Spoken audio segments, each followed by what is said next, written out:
Hello, I'm Sharon Carnes from Monroe, North Carolina, and I'm reading Chapter 24 of Jane of Lantern Hill. "Do you ever see anything of Jody?" wrote Jane to Mother. "I wonder if she is getting enough to eat. She never says she isn't in her letters. I've had 3, but sometimes they sound hungry to me. I still love her best of all my friends, but Shingle Snowbeam and Polly Garland and Min are very nice. Shingle is making great progress. She always washes behind her ears now and keeps her nails clean. And she never throws spitballs, though she thinks it was great fun.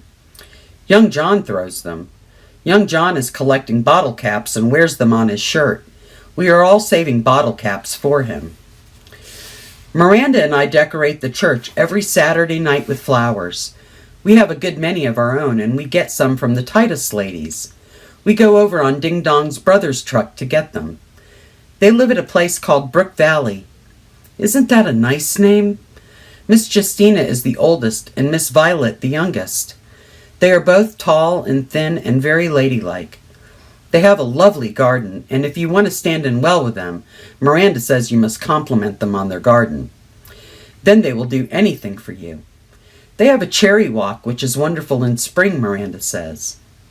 They are both pillows in the church, and everyone respects them highly, but Miss Justina has never forgiven Mr. Snowbeam because he once called her Mrs. when he was absent-minded. He said he would have thought she'd be pleased.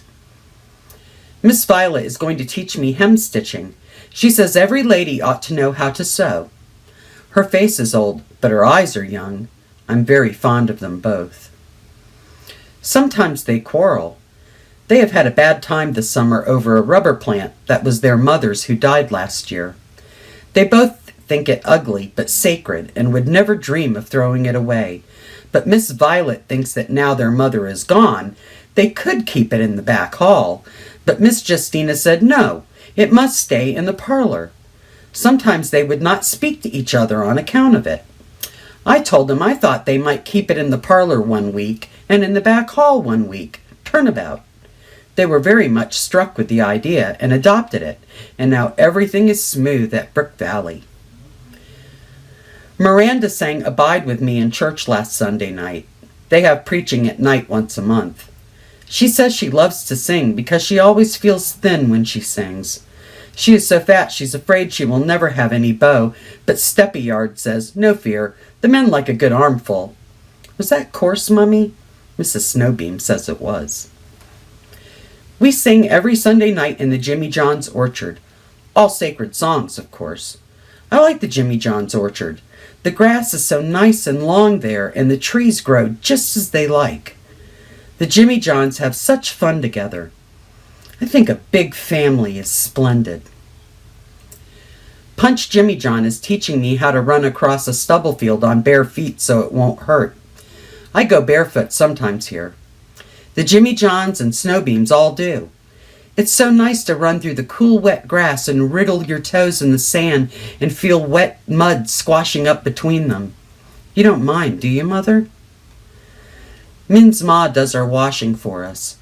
I'm sure I could do it, but I'm not allowed to. Min's Ma does washing for all the summer boarders at the Harborhead, too. Min's Ma's pig was very sick, but Uncle Tombstone doctored it up and cured it. I'm so glad it got well, for if it had died, I don't know what Min and her ma would have to live on next winter. Min's ma is noted for her clam chowder. She's teaching me how to make it. Shingle and I dig the clams. I made a cake yesterday and ants got in the icing. I was so mortified because we had company for supper. I wish I knew how to keep ants in their place. But Uncle Tombstone says I can make soup that is soup. We are going to have chicken for dinner tomorrow.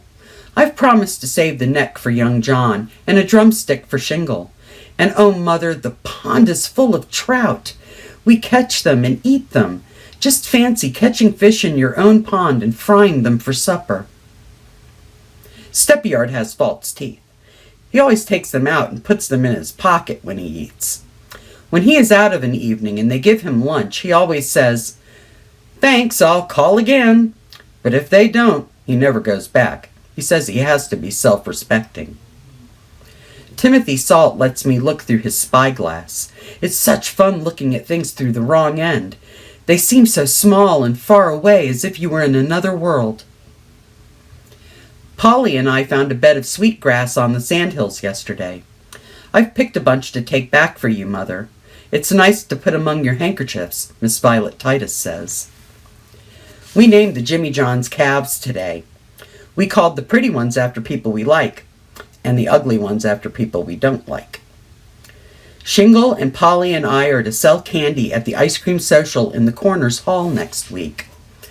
We all made a fire of driftwood on the shore the other night and danced about it. Penny Snowbeam and Punch Jimmy John are very busy now bugging potatoes.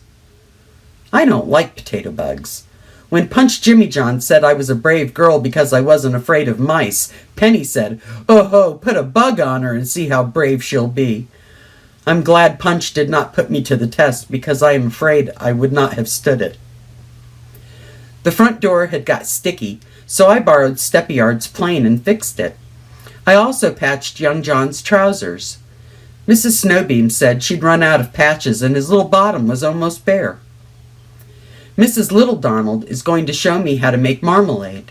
She puts hers up in such dinky little stone jars her aunt left her, but I'll have to put mine in sealers. Uncle Tombstone got me to write a letter to his wife who is visiting in Halifax. I started it, "My dear wife," but he said he never called her that, and it might give her a turn, and I'd better put "Dear Ma." He says he can write himself, but it is the spelling sticks him. Mummy, I love you, love you, love you. Jane laid her head down on the letter and swallowed a lump in her throat. If only Mother were here, with her and Daddy, going swimming with them, lying on the sand with them, eating fresh trout out of the pond with them, laughing with them over the little household jokes that were always coming up, running with them under the moon. How beautiful everything would be. Thus concludes chapter 24.